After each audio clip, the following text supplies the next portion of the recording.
بسم اللہ الرحمن الرحیم. السلام علیکم ورحمۃ اللہ وبرکاتہ. تاریخ کربلا میں خواتین کی شرکت نے ایک مرتبہ پھر سے تاریخ مباہلہ کو دہرایا کہ جس طرح سے روز مباہلہ میں اہل بیت پیغمبر کا میدان مباہلہ میں آنے سے پیغمبر کا مقصد پورا ہوا، اسی طرح سے میدان کربلا میں مستورات حسینی نے مقصد کربلا کو تکمیل تک پہنچایا. کہ اسی سلسلے میں کہ ان خواتین نے کس طرح سے کربلا کے پیغام کو ہم تک پہنچایا اور مقصد حسینی کو محفوظ رکھا، اس پروگرام میں ہم نے حضرت ام کلثوم کے سلسلے کو ایک حد تک پہنچایا تھا کہ اس کو ہم وہیں سے جاری رکھنا چاہیں گے. السلام علیکم. وعلیکم السلام ورحمۃ اللہ وبرکاتہ. ام کلثوم نے جس طرح سے ہم نے پچھلے پروگرام میں آپ نے ہمیں اپنی گفتگو سے مستفید کیا اپنے علم سے کہ ام کلثوم نے جو خطبات دیے، جن میں سے آپ نے سب سے پہلے تو ابھی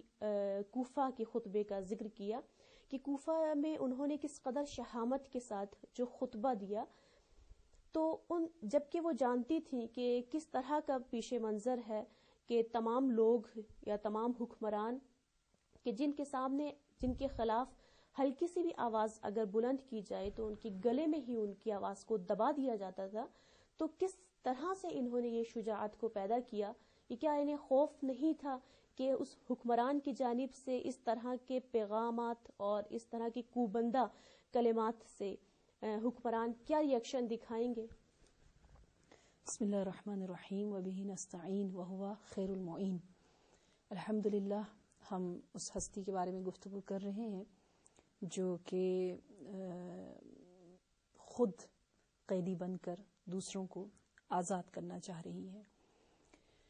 اور جیسا کہ آپ نے بہت اچھا سوال اٹھایا کہ جب آپ خطبہ ام کلثوم پر غور و فکر کریں تو آپ دیکھتی ہیں کہ کیا الفاظ بی بی نے استعمال کیے. تو اس کے لیے مجھے لگتا ہے اچھا ہوگا کہ ہم دیکھیں کہ خطبے میں بی بی نے کیا کہا، اس کا ہم ترجمہ آپ کے سامنے تھوڑا بہت پیش کرتے ہیں کہ جہاں جناب ام کلثوم دختر علی علیہ السلام اس انداز سے کہتی ہیں، اے اہل کوفہ، بہت ہی ان کی توبیخ فرما رہی ہیں اور کہہ رہی ہیں، اہل کوفہ خدا تمہاری مدد نہ کرے کیونکہ تم لوگوں نے حسین کی مدد نہیں کی بلکہ تم نے انہیں قتل کیا. نہ صرف قتل کیا بلکہ ان کے اموال کو غارت کیا، نہ صرف اموال کو غارت کیا بلکہ ان کے خواتین کو اسیر کیا، اور پھر کہا ہے تبا لکم، تم نابود ہو جاؤ. بہت ہی برے الفاظ اور سخت الفاظ اس انداز سے جو بیان کر رہی ہیں. تو واقعا ذہن میں یہ سوال ابھرتا ہے کہ کیا ان کی جان کو خطرہ نہیں تھا، اور تھا تو اس اعتبار سے کہ دشمنوں نے کوئی ریئیکشن کیوں نہیں اٹھایا؟ تو جواب یقیناً یہی ہے کہ حضرت زینب سلام اللہ علیہا کے متعلق ہمیں تاریخ نے بتایا ہے کہ 2 مرتبہ ام المصائب کی جان نہایت بالکل موت کے قریب نہایت خطرے میں آ گئی تھی، اور یقیناً ابن زیاد ملعون نے اور یزید ملعون نے چاہا تھا کہ آپ کو ختم کر دے، اور آپ نے باقاعدہ آپ کے خاتمے کے لیے باقاعدہ حکم بھی دیا گیا. لیکن کبھی بھی ایسا تو نہیں ہوا کہ بیبیاں ہوں اور صرف ظالم ہو، یعنی مینس حاکم ہو، بلکہ وہاں درباری ہوتے تھے یا تماشائی ہوتے تھے. تو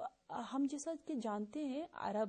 اتنی برائیوں کے باوجود زمانے جاہلیت میں جو ان کی رسم و رواج اور جو بھی ان کا طور و طریقہ تھا، اس کے باوجود ان میں کچھ اچھائیاں بھی تھی، اور ایک اچھائی یہ تھی کہ وہ بہت غیرت مند،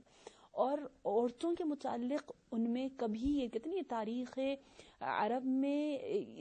مخصوصاً اسلام کے بعد اولین مرتبہ اس طرح سے اسیروں کو لایا جا رہا ہے، وہ بھی عرب بھی ہوں، ہاشمی بھی ہوں، پھر مسلمان ہوں، پھر اہل بیت رسول ہو، مصیبت اندر مصیبت، اور بہت ہی گراں وقت تھا. تو یہی ان کا لانا ہی اس زمانے میں جو ہے وہ بہت ہی گری ہوئی حرکت تھی. تو جب یزید ملعون نے چاہا یہ قدم اٹھائے تو اس کو یہ خوف آیا کہ میری جان خطرے میں چلی جائے گی اگر میں نے اہل بیت رسول کی طرف بری نگاہ سے دیکھا یا ان کی جان پر حملہ کرنا چاہا تو ہم یوں کہنا چاہیں گے کہ گویا یہ خاموش رہے ہیں دشمنان. یہ یزیدیت جو ہے وہ انہوں نے کوئی ریئیکشن نہیں دکھایا اس طرح سے, جبکہ دکھایا بھی ہے لیکن بہت زیادہ عملی اقدام نہیں کر پائے, اس لیے کہ ان کو اپنی حکومت خطرے میں نظر آ رہی تھی. وہ ظاہراً لوگوں کے لیے جیسے اپنے نام کے ساتھ امیر المؤمنین رکھتے تھے, لوگوں کو بتاتے تھے کہ ہم ہیں صحیح اسلام کے محافظ, تو اس طرح دکھانا چاہ رہے ہیں کہ جب انہوں نے دیکھا کہ حسین کے خاتمے سے, ظاہری ان کے جسم کے ختم ہونے سے حسینیت اور زیادہ کھل اٹھی ہے اور زیادہ اس میں نکھار آ رہا ہے, تو اگر یہاں پر اہل بیت کے ساتھ ذرا سا کوئی اقدام کرے تو ان کا تختہ جو ہے وہ لٹ جائے گا. وہ اپنے تخت کو بچانے کی خاطر انہوں نے کوئی قدم نہیں اٹھایا. صحیح, بہت شکریہ. اس کے بعد میں آپ سے یہ پوچھنا چاہوں گی کہ کوفہ و شام کے درمیان جو مختلف منازل سے گزارا گیا تھا, تو سب سے پہلے تو آپ ان منازل کے بارے میں تھوڑا سا ہمارے ناظرین کو آگاہی دے دیں. جی بالکل, ہم اکثر یہ سنتے رہتے ہیں کہ اسیران اہل بیت سیدۃ الاسراء اور ان کا قافلہ جو ہے وہ کربلا سے کوفہ یا کوفہ سے شام, لیکن میں چاہوں گی کہ اپنے ناظرین کو اس مطلب کی طرف فکر اور غور کرنے کی دعوت دوں. جب وہ مصائب مخصوصاً سنیں اور پڑھیں تو یقیناً یہ سوچیں کہ ہمارے لیے تو یہ کہنا بہت آسان ہے کہ کوفہ سے شام, لیکن کوئی قلب زینب سے پوچھے, کوئی قلب ام کلثوم سے پوچھے کہ ان منازل یہ جو جتنے شہر راستے میں گزرے وہاں کیا ہوا. منازل کا میں جلدی سے کچھ کے نام بتا دوں, تقریباً اختلاف کے ساتھ مورخین نے لکھا ہے کہ 20 سے زیادہ منزلوں میں رک رک کر یہ مظلوموں کا, بے سہاروں کا, یتیموں کا قافلہ جو ہے وہ شام دمشق پہنچتا ہے. پہلی منزل ہے, دوسری منزل کے بارے میں بتائی, وہ تکریت ہے, مشہد النقطہ ہے, وادی النخلہ ہے, موصل ہے, نصیبین ہے, عین الوردہ ہے, رقہ ہے, جوسق ہے, دعوات ہے, حلب ہے, قنسرین ہے, سیبور ہے, حمات ہے, بعلبک ہے, یہاں تک کہ وہ دمشق پہنچ جاتی ہے. تمام مراحل ہیں. اب دیکھنا یہ ہے جیسا کہ ہمیں معلوم ہے کہ لوگوں کی جہالت سے فائدہ اٹھاتے ہوئے یزیدیوں نے یہ اعلان کیا تھا کہ ہم کسی اسلام کو فتح نصیب ہوئی ہے اور اس امیر المومنین کو کامیابی نصیب ہوئی ہے, اس لیے وہ لوگ جو کہ ظاہری مسلمان ہیں وہ خوشی منا رہے ہیں کہ اچھا اگر ایسی کوئی کامیابی حاصل ہوئی تو آئیں, وہ جو کامیاب ہو کر